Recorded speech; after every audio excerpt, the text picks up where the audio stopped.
Muy buenas tardes, bienvenidos a estas charlas jurídicas de Librería Porrúa. Es un honor estar aquí con ustedes compartiendo esta tarde. Vamos a hablar un poco sobre el derecho indiano. ¿Qué es el derecho indiano? ¿Cómo se desarrolla? ¿Cómo se crea? ¿Cuáles son los autores, las obras? ¿Y cómo es que se da su aplicación en las Indias? Y algo muy importante, ¿qué pasa con él? ¿Y cuál es su importancia en la estructura y en la conformación de lo que será después el derecho mexicano durante el siglo XIX y el siglo XX? ¿Qué es el derecho indiano? El derecho indiano son este conjunto de normas, de disposiciones, de provisiones, ordenanzas, reglamentos, que se dictan para establecer un orden jurídico especial para las Indias. Son disposiciones que se dictan tanto en la península, es decir, en España, como por las autoridades indianas, desde nivel virreinal y audiencial, por las reales audiencias, hasta nivel municipal, inclusive. En ese sentido, se puede hablar de derecho indiano general, que son las disposiciones que rigen en la generalidad de los territorios indianos y de los reinos americanos, como derecho indiano local, disposiciones a nivel municipal o de alcaldías que rigen exclusivamente para esa alcaldía en particular. El derecho indiano en este sentido es un derecho casuístico, es un derecho disperso, es un derecho sumamente abundante y es un derecho que tiene una enorme minuciosidad reglamentaria. Es un derecho que busca regular absolutamente todo, es un derecho que busca cubrir todas las posibilidades, todas las aristas, digamos, de un problema conforme se pueda presentar o de una situación conforme se pueda presentar para su resolución. En ese sentido, el derecho indiano es un derecho de una enorme riqueza y es un derecho que, por su versatilidad, por la amplitud, pues, de contenidos, pues costaba trabajo, digamos, entender la maraña de disposiciones y toda la multiplicidad de disposiciones que significaba el estudio y el conocimiento y la aplicación del derecho indiano. Hay que tener presentes que las Indias, es decir, los virreinatos americanos, ojo, no colonias, fuimos reinos, provincias, gobernaciones, capitanías, ¿sí? Más no colonias, ¿no? Y en el caso nuestro específicamente, fuimos un reino, fuimos el virreinato de la Nueva España. En estos reinos, pues, se aplicaba y se estudiaba el ius comune, el derecho común. Parte de esa nueva vida del derecho romano que se va a producir a partir del siglo XI por el redescubrimiento del Corpus Juris Civilis en Bolonia, y que va a derivar en el nacimiento de, pues, por lo menos dos escuelas de estudio del derecho romano, que serán la escuela del Mos Italicus y la escuela del Mos Gallicus, o del modo italiano y del modo francés para estudiar y reinterpretar el derecho romano. Pues se generará esta cultura jurídica, ¿sí?, que es lo que se conoce como el ius comune.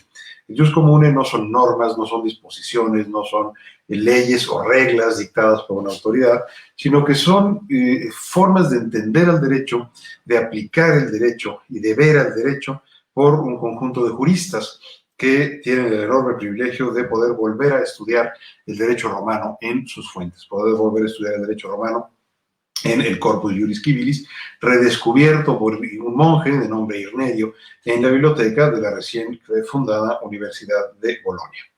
Hay que tener presente que la tradición del derecho romano se había perdido en la Europa occidental a partir de la caída del Imperio Romano de Occidente y que el estudio y la enseñanza del derecho romano pues había prácticamente desaparecido.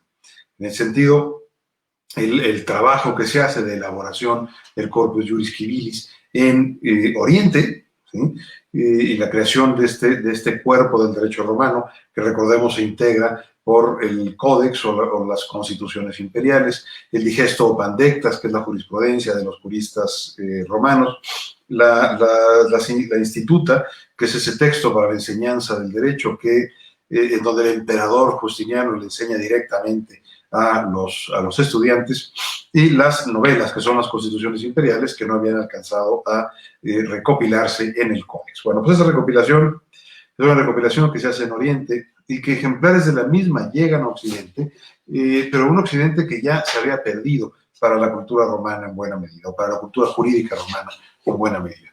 En el sentido, se sabía de la existencia del Corpus Juris, pero no será sino hasta el siglo XI, cuando este monje de nombre Irnerio o Varnerius, hay una posible beta germánica, redescubra o se encuentre con una parte del digesto y tenga la capacidad de darse cuenta de qué fue lo que se encontró. Y entonces continuar con la búsqueda hasta armar el rompecabezas del Corpus Juris Civilis. Pensemos lo que significó en ese momento el encontrarse con el cuerpo del derecho romano, encontrarse con un texto que recopila derecho romano de 2000 años antes, ¿no? En donde el latín ciertamente que se utilizaba en el siglo XI, pues es muy distinto al latín que se utilizaba cuando se hizo el corpus, y muy distinto, y más distinto aún al latín que se utilizaba por los juristas de la época clásica del derecho romano. En el sentido, el trabajo de Irnerio y sus discípulos será casi de traducción de los contenidos del corpus. Van a revisar el texto, van a identificar el sentido, explicar el sentido y alcance de los términos, de las palabras, y van a empezar a redactar unas pequeñas glosas o anotaciones marginales o interlineales, unos encabezados y pies de los textos, y de ahí que se les va a conocer como la escuela de los glosadores, ¿no? Porque glosan el Corpus Juris. Esa glosa es básicamente una explicación del contenido y del alcance de los términos. Para los glosadores, el Corpus Juris va a ser como la Biblia para los teólogos, es decir, es un texto al cual se reverencia, es un texto al cual no se va a contradecir necesariamente, sino que se va a explicar, se va a procurar que se entienda de mejor manera. La propuesta de los glosadores, tanto al imperio o a las monarquías o al propio Papa, será la adopción del derecho romano como derecho general, cosa que era políticamente inaceptable. No van a ser sino hasta los sucesores de los glosadores, que serán los post-glosadores, específicamente la escuela de Mos Italicus, que logra encontrarle la cuadratura al círculo. Porque, ¿qué sucede? Tenemos un derecho romano culto, científico, tenemos una serie de derechos locales que están vigentes en los diferentes municipios y en las diferentes localidades, tenemos derecho real, tenemos un incipiente y naciente derecho mercantil, y todos están luchando por el derecho canónico, desde luego están luchando por aplicarse en primer término. Por ello, dos juristas, Bártolo de Saxo Ferrato y Baldo de Ubaldis, van a encontrarle la cuadratura al círculo, van a encontrar la posibilidad o la capacidad de engarzar estos derechos. ¿Qué es lo que hacen? Crean el denominado principio de los estatutos. Ahí donde hay un problema, se aplicará siempre en primer término el derecho local y supletoriamente el derecho romano justinianeo. Esto permite claramente el darle un espacio, una concesión política a los derechos locales. Los juristas sabían muy bien que los derechos locales no podrían resolver las controversias, sobre todo las controversias más complejas, y que habría que acudir al uso del derecho romano. Esto le abre la puerta a esa convivencia entre el derecho romano y todos los derechos regionales, locales, el derecho real, el derecho canónico, que existían a ese momento. Bueno, esa cultura jurídica del jus comune va a estar vigente y va a estar viva hasta finales del siglo XVIII. En ese sentido, la enseñanza del derecho en México, a partir de la primera mitad del siglo XVI, abrevará del jus comune, utilizará el jus comune para la enseñanza. En el sentido, ese derecho común pues, tendrá una enorme virtud, y es que se estudia en un mismo idioma, que es el latín, y se enseña y estudia bajo un mismo método, un método dialéctico, un método en donde se acude por los juristas básicamente a tres expedientes, a tres fuentes para poder emitir sus opiniones o redactar sus textos.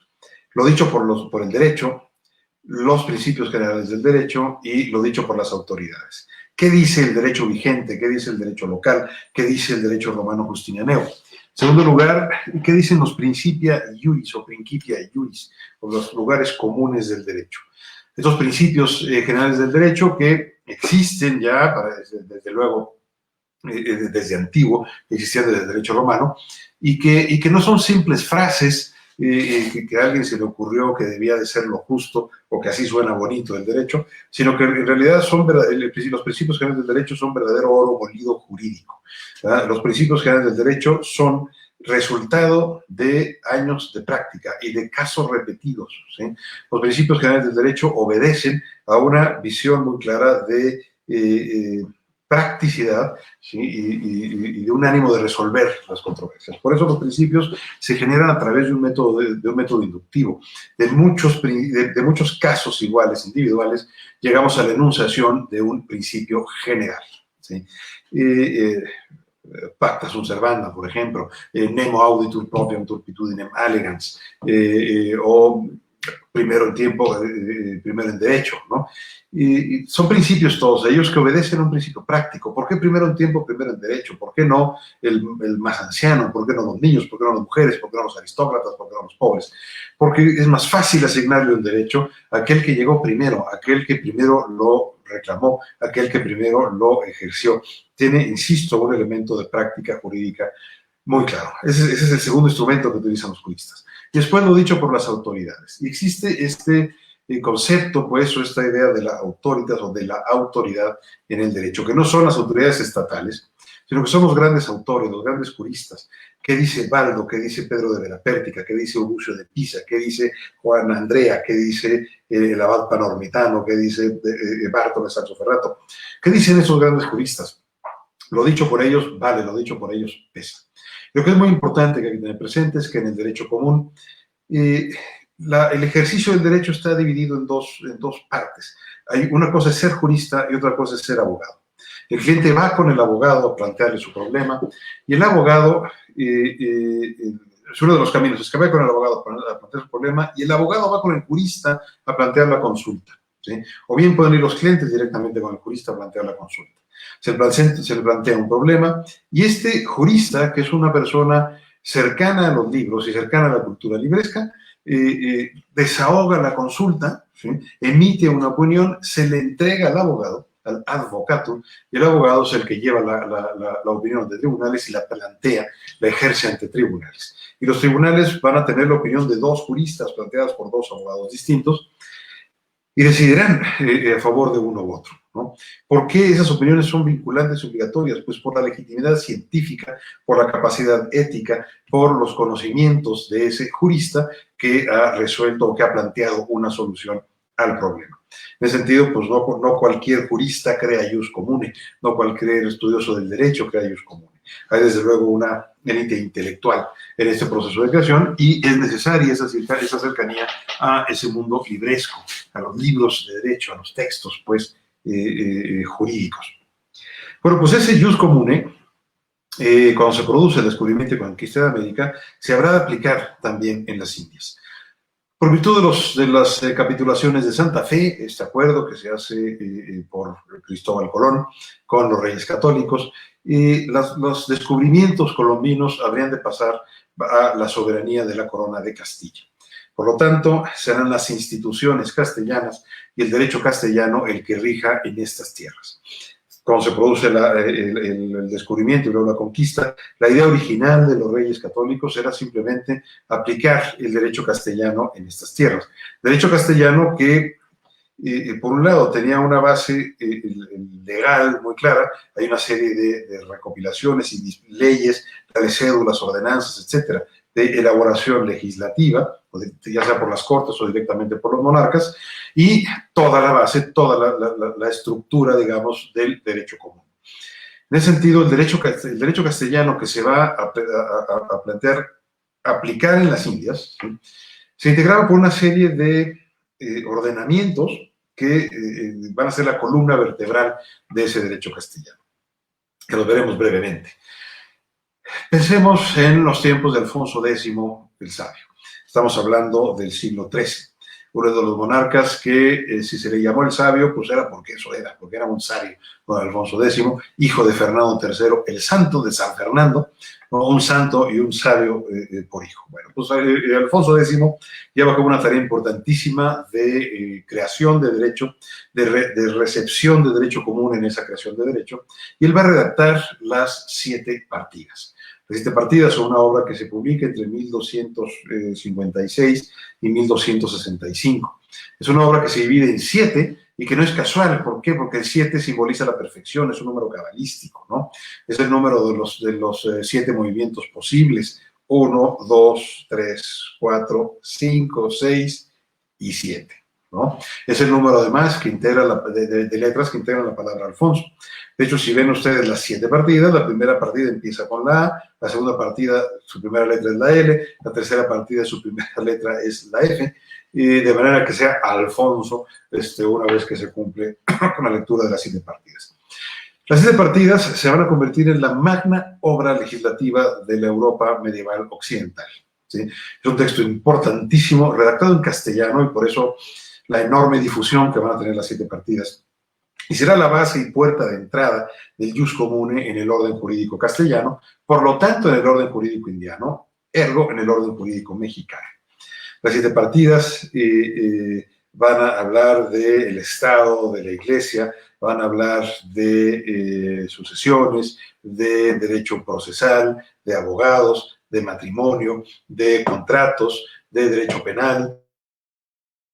Las 7 partidas, pues, son un texto de enorme importancia. Bueno, las 7 partidas tardarán algunos años en ponerse en vigor. No será Alfonso X el que las ponga en vigor, sino su nieto, Alfonso XI, quien en 1348 ponga las 7 partidas en vigor como ordenamiento base, como ordenamiento supletorio de todo el orden jurídico castellano.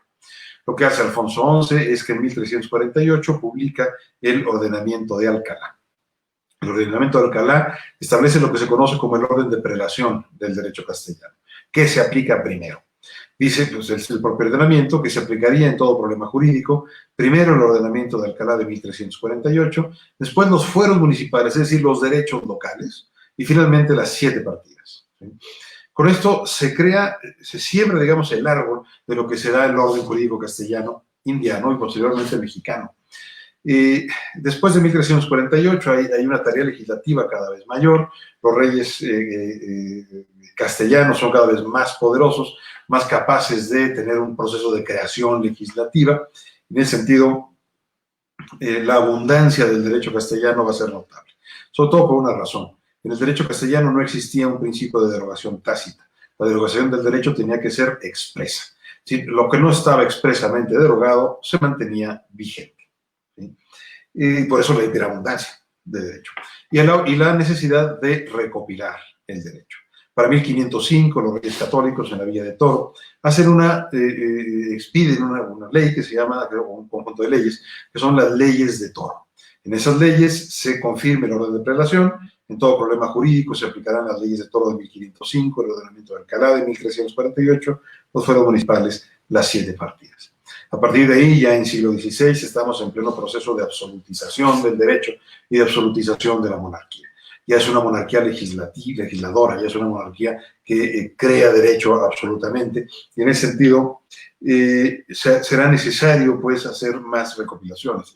Isabel la Católica ordenará y será finalmente Carlos V, el nieto, el que cumpla con esta idea, la elaboración de una nueva recopilación de leyes de Castilla. Esta se publicará en 1567 y va a confirmar el orden de prelación. En todo problema jurídico se aplicará primero nueva recopilación de 1567, leyes de Toro de 1505, ordenamiento de Alcalá de 1348, fueros municipales, 7 partidas. Y así nos vamos a seguir hasta que llegamos a 1805, cuando se dicta la siguiente recopilación y última que nos toca a nosotros, que será la novísima recopilación de leyes de Castilla de 1805. Esa la hace Carlos IV, el de la estatua del caballito ahí en el centro. Es una recopilación muy amplia que también confirma el orden de prelación. En todo problema jurídico se aplicaría primero novísima recopilación de 1805, nueva recopilación de 1567, leyes de Toro de 1505, ordenamiento de Alcalá, 1348, fueros municipales, 7 partidas. Bueno, todo eso, cuando se descubren las Indias y se incorporan a la corona de Castilla, pues pasa a aplicarse al orden y a integrar el orden jurídico indiano, el orden jurídico de las Indias, todo dependiendo evidentemente de la época, ¿no? El derecho indiano será un derecho que sigue los mismos cauces del derecho castellano, en términos de su hiperabundancia, en términos de su no derogación tácita sino expresa, y en términos de esa tendencia a acumulación del derecho, en donde cada vez habrá más disposiciones y habrá esta costumbre de repetir las disposiciones. Cada X tiempo se dictaba quizás una real cédula confirmando disposiciones de años anteriores. Y esto obliga, así como pasó con el derecho castellano, obliga a recopilar el derecho. El derecho indiano también tendrá recopilaciones. Habrá una sola recopilación general del derecho indiano, que será la recopilación de leyes de los reinos de las Indias de 1680. Esa recopilación entra al orden de prelación y se crea un orden de prelación del derecho indiano. En el derecho indiano hay que tener en cuenta dos o tres cosas muy importantes respecto a su aplicación. Primero, en las Indias no se aplican los fueros. En las Indias no hay fueros municipales. Hay solamente dos excepciones forales en todas las Indias, y las dos van a estar en México, que será el Marquesado del Valle de Oaxaca, que es un señorío que se le otorga a Hernán Cortés y a su descendencia, y el Ducado de Atlisco, que es un ducado que se crea en Atlisco para la Casa de Moctezuma, por el apoyo que dio la Casa de Moctezuma a la Casa Borbón en la Guerra de Sucesión en España. Fuera de esas dos excepciones, no hay fueros en las Indias y, por lo tanto, en el orden de prelación que veíamos hace un momento, pues simplemente nos brincamos la parte de los fueros municipales. Segunda cosa que hay que tener presente, y es que en las Indias regirá, para efectos de aplicación del derecho, un principio de novedad y de especialidad.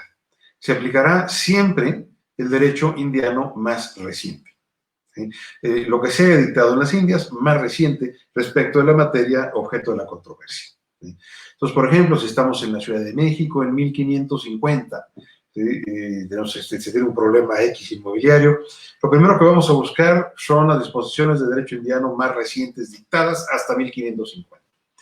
Teniendo en cuenta, desde luego, que la primera disposición que tiene que ver con las Indias, pues es de 1492, no hay más atrás, ¿no?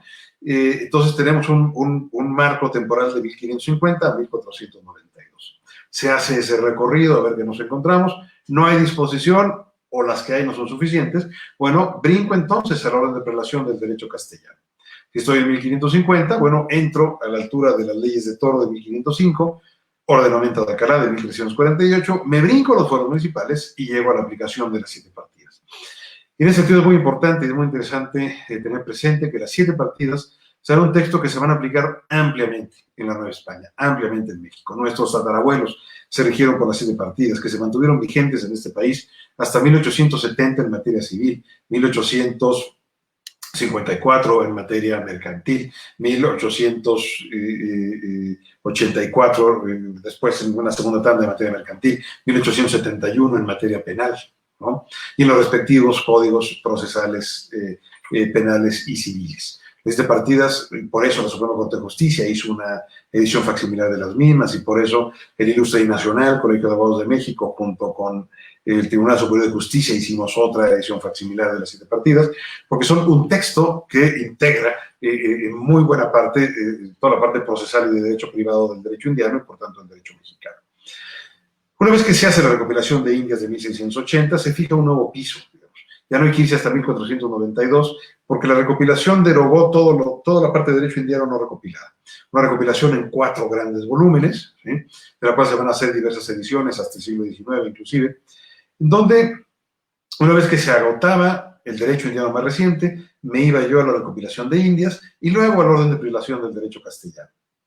Pensemos en México en 1811, ¿no? En 1811, México, parte todavía de la corona de Castilla y del mundo hispánico, y si hay un problema, bueno, se aplicará primero el derecho indiano más reciente. ¿Desde cuándo? Desde 1811 hasta 1680, fecha de la recopilación de Indias. Luego aplico la recopilación de Indias, ¿sí? Y de ahí el orden de prelación del derecho castellano. Como estoy en 1811, ya aplique el orden de prelación completo. Novísima recopilación de 1805, nueva de 1567, leyes de Toro de 1505, ordenamiento de Alcalá de 1348, me brinco los fueros, llego a las 7 partidas. Todo eso tenía que manejar y saber un jurista, un abogado de finales de la época virreinal. Para cuando México alcanza la independencia el 27 de septiembre de 1821, todo ese corpus juris está presente, todo ese corpus juris indiano está vigente. Hay que tener presente, insisto, la multiplicidad de normas, la minuciosidad reglamentaria, lo casuístico del derecho indiano. Cuando nacemos a la vida independiente, no creamos que se sientan un grupo de legisladores a crear el nuevo derecho mexicano, para nada. El derecho mexicano ahí está, es el antiguo derecho indiano y el derecho castellano. Simplemente se mantienen vigentes, se mantiene vigente todo aquello que no vaya en contra de la independencia, que no vaya en contra del nuevo régimen, ¿sí? Y se irá adicionando, ese orden se mantiene vigente, el orden de prelación, se irá adicionando con los derechos dictados por el México independiente. ¿Cómo se va a adicionar? Bueno, pues cuando estamos en una federación, se aplicará las disposiciones dictadas por los congresos locales, las disposiciones dictadas por el Congreso Federal, y luego el orden de prelación, es decir, derecho indiano más reciente hasta recopilación de Indias y luego orden de prelación del derecho castellano. Cada vez se acumula más. El derecho mexicano en el siglo XIX será un derecho recopilado de la misma manera que lo fue el derecho indiano. Por eso hay muchas recopilaciones de legislación en el siglo XIX. La obra de Manuel Dublán, por ejemplo, es quizás la más conocida. Hay otras como la colección de Navarro, por ejemplo, y muchas más. Los estados de la República tendrán también sus propias recopilaciones. Lo que es muy importante tener presente es que el derecho indiano regulará absolutamente todos los aspectos de la vida social, de la vida política, de la vida jurídica del mundo no hispano, igual como sucede hoy día pues con el derecho mexicano. Y que ese derecho indiano no está lejos de nosotros. El derecho mexicano se nutre y parte y proviene de ese derecho indiano. No hay que pensar que lo que está contenido en los códigos civiles, penales y procesales es un invento decimonónico. Entonces es derecho que ya estaba vigente, que va a recibir influencias después todavía del derecho español en el siglo XIX, del derecho francés, del derecho italiano, en alguna medida del derecho estadounidense, en algunas figuras constitucionales, pero México tendrá un corpus juris tradicional importantísimo, gigantesco, pues, integrado por ese derecho indiano. Un derecho indiano que será aplicado por las diversas autoridades que rigen las Indias y que es un sistema muy complejo burocrático, que vamos a tener, y para su estudio así se divide, diversos niveles, digamos, de gobierno y de administración, diversos dispositivos, como les llamaron. Un dispositivo provincial, dispositivo central peninsular, que es el rey, el Consejo de Indias y la Casa de Contratación de Sevilla. Esos están en la península ibérica, esos están en España. Después tenemos un dispositivo central novohispano, habrá uno en Perú igual, en cada virreinato habrá uno igual, que se integra por el virrey y por la Real Audiencia.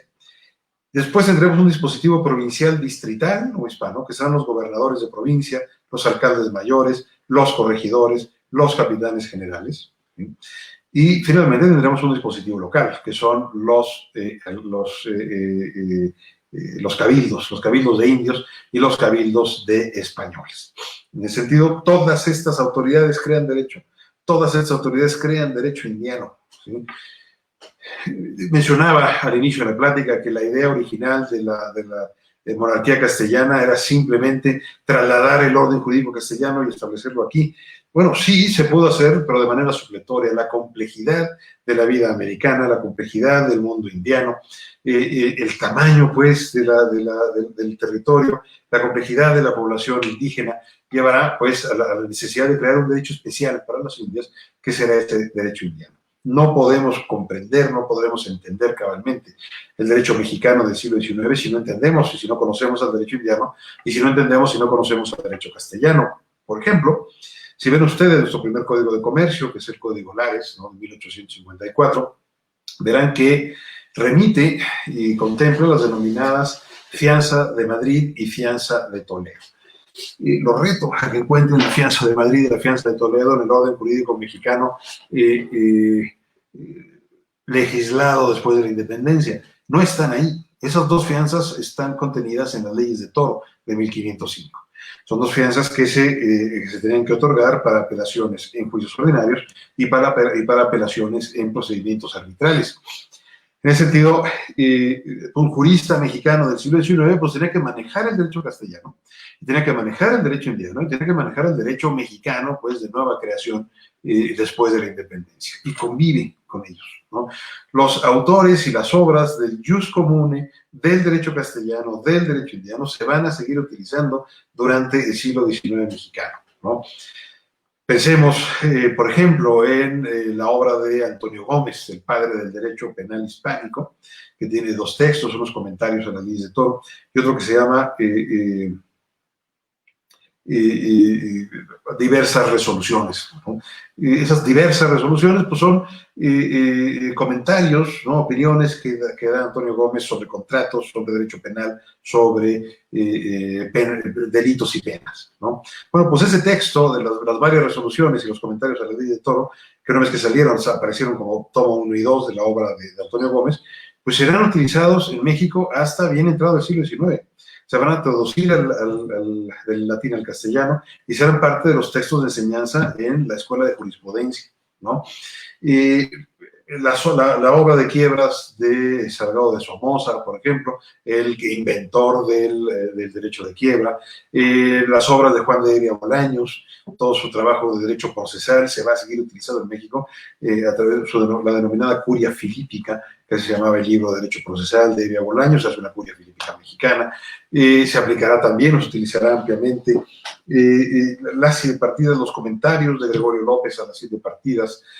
En fin, toda esa literatura jurídica que hoy encontramos en las bibliotecas públicas en México y en las bibliotecas universitarias, pues se utilizó para la enseñanza del derecho y se utilizó para el ejercicio del derecho ante los tribunales. Hay que entender, para entender la cabalidad del derecho indiano, como ese derecho especial para las Indias que rige el mundo indiano, el mundo americano, hay que entenderlo como parte, pues, y entender que formamos parte en ese momento del mundo hispánico y del imperio hispánico, ¿sí? Y que las decisiones que se toman aquí o que se tomaban allá nos afectaban de manera cruzada y nos afectábamos mutuamente. Textos publicados aquí se utilizaron para la enseñanza en todo el mundo hispánico, no solamente hispanoamericano, sino en la península también. Pensemos en el Tratado de Presas de Juan Francisco de Montemayor, etc. Hay que entender que nuestra cultura jurídica actual pasa necesariamente por la cultura del derecho castellano, del derecho indiano y luego el derecho mexicano. No se puede comprender, no se puede entender al derecho mexicano si no entendemos cabalmente que tanto el derecho castellano como el indiano forman parte medular de nuestro derecho. Durante el siglo XIX se irá sustituyendo las disposiciones de derecho indiano por nuevas disposiciones, por ese nuevo derecho dictado por los gobiernos mexicanos, por las legislaturas mexicanas. El proceso de codificación del derecho irá sustituyendo las siete partidas. Pero tendremos, por ejemplo, vigentes las ordenanzas del ejército de Carlos III y las ordenanzas de la Armada Naval, lo vamos a tener vigentes casi hasta el siglo XX. ¿Sí? Y las ordenanzas de correos y postas, pues hasta que se publica nuestro primer código postal hacia 1888, ¿no? Está a la vuelta de la esquina el derecho indiano. El derecho indiano fue parte de la vida de México durante siglos y siguió siendo. Y con esto voy a cerrar para dar pie a responder a las preguntas que tenga nuestro amable auditorio. Si quieren ver, esto es una prueba de cómo el derecho indiano sigue entre nosotros. Piensen ustedes, ¿cómo sabemos que va a pasar el camión de la basura? ¿Cómo sabemos que es momento de sacar la basura a la calle, bien separada entre orgánica e inorgánica? ¿Cómo sabemos que va a pasar? Lo sabemos por un campanero, por alguien que pasa tocando la campana anunciando que viene el camión de las basuras y que hay que sacar la basura a la calle. Bueno, pues el campanero es una disposición del segundo conde de Revillagigedo, don Vicente de Güemes, Pacheco de Padilla y Orcasitas. Fue virrey de la Nueva España y él ordenó que para que la gente supiera que había que sacar las basuras a la calle, tenía que pasar primero un campanero delante de la carreta. Hasta la fecha sigue pasando ese campanero. Si él supiera que su tañir de la campana se remonta hasta finales del siglo XVIII, pues podría estar sumamente orgulloso. Estemos nosotros y entendamos pues que nuestra cultura jurídica se va hasta el siglo XVI, claramente, con ese derecho castellano y el derecho indiano. Pongo fin aquí a la presentación y abro a las preguntas. Y ahí tengo aquí primera de Lorena Pérez Guerrero. ¿Cree que las capitulaciones de Santa Fe han sido la institución jurídica más importante para el derecho indiano? Pues mire, no sé si calificarla como la más importante, pero sí definitiva. ¿Por qué? Porque las capitulaciones de Santa Fe colocan estos territorios dentro de la esfera, digamos, del gobierno y del derecho castellano. sin las capitulaciones de Santa Fe, pues quizás no existiría el derecho indiano tal y como lo conocemos. Es por las capitulaciones de Santa Fe que en este país hablamos español, que el derecho indiano se aplicó aquí y tuvimos toda esa influencia del derecho castellano. Es con las capitulaciones de Santa Fe que esas tierras se colocan bajo la soberanía de la Corona de Castilla. Y en ese sentido, pues sí, puede ser la institución jurídica más importante para el derecho indiano, porque son la institución jurídica madre, podamos decirlo así, y padre de la creación de lo que habría de ser el derecho indiano. Gracias por su pregunta. Bien, Ingrid López Cano, me parece abogado, siempre nos gusta debatir. Muy bien. Una pregunta, ¿cuál es la adherencia más fuerte del derecho indiano? No entiendo a qué se refiere con adherencia, si se refiere a la influencia más fuerte en el presente o a qué se refiere. Bueno, supongamos que, o entenderé la pregunta como cuál es la influencia más importante del derecho indiano. Bueno, en el derecho mexicano es total, y eso hay que entenderlo. Si ustedes hagan el ejercicio y revisan la tercera partida de Alfonso X y la comparan con un código procesal civil, local o federal, o de la Ciudad de México, o revisan ustedes las disposiciones sobre patria potestad, sobre derecho de familia, sobre contratos, sobre arbitraje del derecho indiano, se van a encontrar con que a la fecha no han cambiado mayormente. Y va un ejemplo. La regulación del secreto profesional en México, conforme está contenida en la codificación civil, proviene de la tercera partida, también de las 7 partidas de Alfonso X. No ha cambiado, simplemente se adecuó, se modernizó el lenguaje, pero sigue diciéndose exactamente lo mismo. Es decir, hay una presencia a todo lo largo y ancho de nuestro derecho, de ese derecho indiano, y por eso hay que conocer al derecho indiano y estudiar al derecho indiano, ¿no? De ninguna manera es despreciable, ni mucho menos, es todo lo contrario. El derecho indiano es parte medular, forma parte de la columna vertebral de nuestro derecho vigente. Espero haber respondido y haber entendido bien la pregunta. ¿Por qué es tan importante continuar estudiando derecho indiano? Bueno, porque pues es parte de lo que somos. El derecho indiano, es decir, el derecho, acuérdense ustedes que es un reflejo de una realidad humana y de una sociedad, de un momento histórico, de un momento político, de un momento social. El derecho indiano es parte del reflejo de lo que somos. Ustedes no creen que el mexicano es producto del siglo XIX o es producto del siglo XX. El mexicano es producto de un continuo histórico.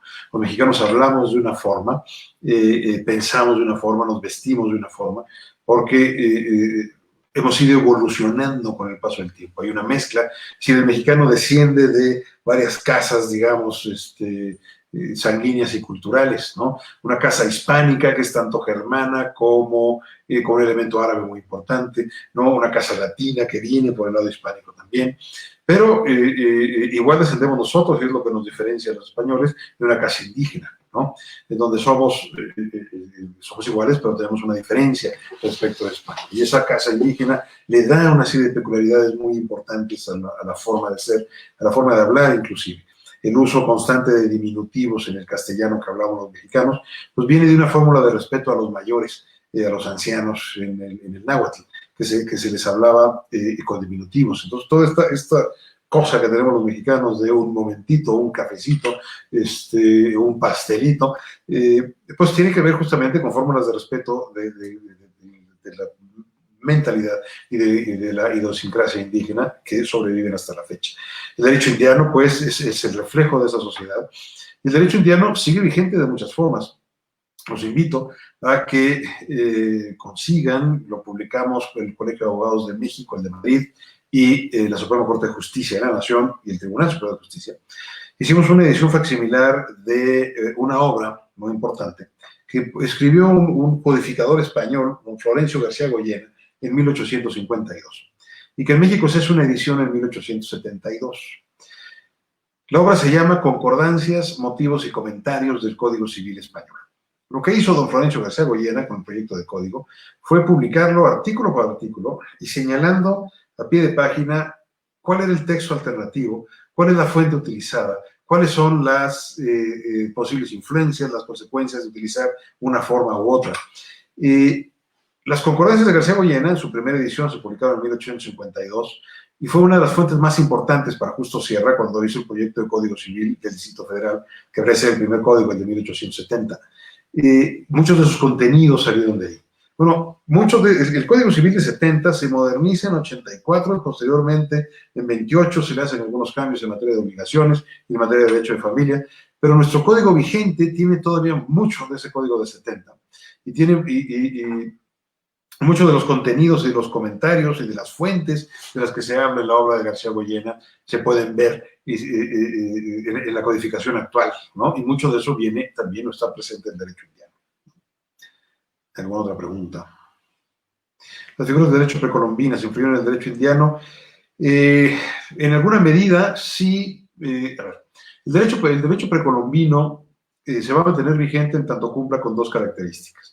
No vaya en contra de la corona y no vaya en contra de los principios, digamos, del catolicismo o de la Iglesia Católica.